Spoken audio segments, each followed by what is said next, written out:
வணக்கம், welcomes to உலக தமிழா. அனைவருக்கும் தீபாவளி நல்வாழ்த்துக்கள். இன்றைக்கி நம்ம தீபாவளி ரெசிபி தாங்க பார்க்க போகிறோம். அதுவும் முறுக்கு ரெசிபி, ரிங் முறுக்கு. வாங்க எப்படி செய்யுதுன்னு பார்க்க. இது வரைக்கும் நம்ம சேனலில் சப்ஸ்கிரைப் பண்ணலைன்னா சப்ஸ்கிரைப் பண்ணிவிடுங்க. பக்கத்தில் இருக்க பெல் ஐக்கானையும் ப்ரெஸ் பண்ணிவிடுங்க. அப்போ தான் நாங்கள் போடுற வீடியோவோட நோட்டிஃபிகேஷன் உங்களை வந்து சேரும். ரிங் முறுக்கு செய்யறதுக்கு ஒரு கடாய் வச்சுருக்காங்க. இப்போ இதில் நம்ம 1 கப்பு தண்ணி கொஞ்சம் கொதிக்கிட்டோம். இப்போ இதில் நம்ம உப்பு, இதுக்கு தேவையான முறுக்குக்கு தேவையான உப்பை சேர்த்துடலாம். தண்ணி இப்போ கொதி வர ஆரம்பிக்குது. இதில் 1 ஸ்பூனு நெய், நீங்கள் எண்ணெய் கூட போடலாம், நான் நெய் போட்டிருக்கேன்.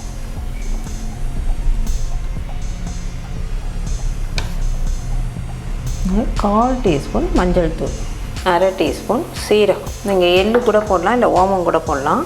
இப்போ நம்ம ஸ்டவ்வை கொஞ்சம் ஸ்லோ பண்ணிக்கலாம். ஸ்லோ பண்ணிட்டு இதில் 1 டேபிள் ஸ்பூன் பொட்டுக்கடலை மாவு, இதுக்கு பதிலாக நீங்கள் உளுந்த மாவு கூட போடலாம். நான் இன்றைக்கி பொட்டுக்கடலை மாவு போட்டிருக்கேன். இப்போ இதில் கொஞ்சம் கொஞ்சமாக 1 கப்பு அரிசி மாவு கொஞ்சம் கொஞ்சமாக போட்டு ஸ்டவ்வை ஸ்லோ பண்ணிடலாம்.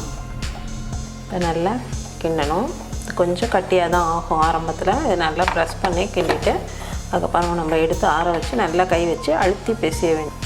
நல்லா மாவு ஒன்று சேர்ந்து வந்துடுச்சுங்க. இவ்வளவு தான். இப்போ இதை உங்களுக்கு எப்படி பார்க்கறது அப்படின்னா, இதை எடுத்துகிட்டு நம்ம உருட்டும்போது, இப்போ இதை எடுத்துகிட்டு கையில் வச்சு நம்ம இதை உருட்டும்போது இப்படி வரணும். இவ்வளோ தான். இதான் வந்து கரெக்டான பதம். இப்போ இறக்கி கொஞ்சம் நேரம் ஆற வச்சு நம்ம இந்த மாதிரி பண்ணிடலாம். இப்போ இது நல்லா ஆறிடுச்சிங்க மாவு. லைட்டாக கையில் ஆயில் அப்ளை பண்ணிவிட்டு இதை நல்லா ஒன்று போல் நல்லா அழுத்தி பிசைஞ்சிடலாம், சப்பாத்தி மாவு மாதிரி. இப்போ மாவு நல்லா பிசைஞ்சாச்சுங்க. இவ்வளோ தான். இப்போ நம்ம இது ஒன்று ஒன்றா எடுத்து நல்லா திரட்டிக்கணும். அதில் நல்லா ரோல் பண்ணிவிட்டு இப்போ இதில் வந்து ஒன்று ஒன்றா கொஞ்சம் கொஞ்சமாக எடுத்துக்கலாம். நீங்கள் நிறைய அப்படியே ஃபுல்லாகவே ரோல் பண்ணி எடுத்தாலும் எடுக்கலாம். இது நான் உங்களுக்கு காமிக்கிறதுக்காக எடுக்கிறேங்க.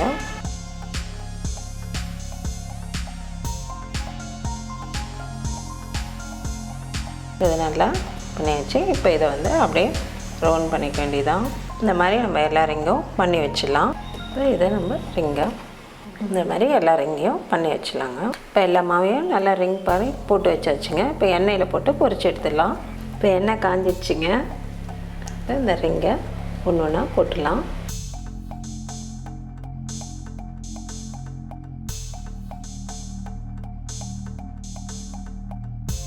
இப்போ இது ஒரு பக்கம் சூப்பு மேலே எலும்பி வர இதை மட்டும் திருப்பினா போகிறோம்.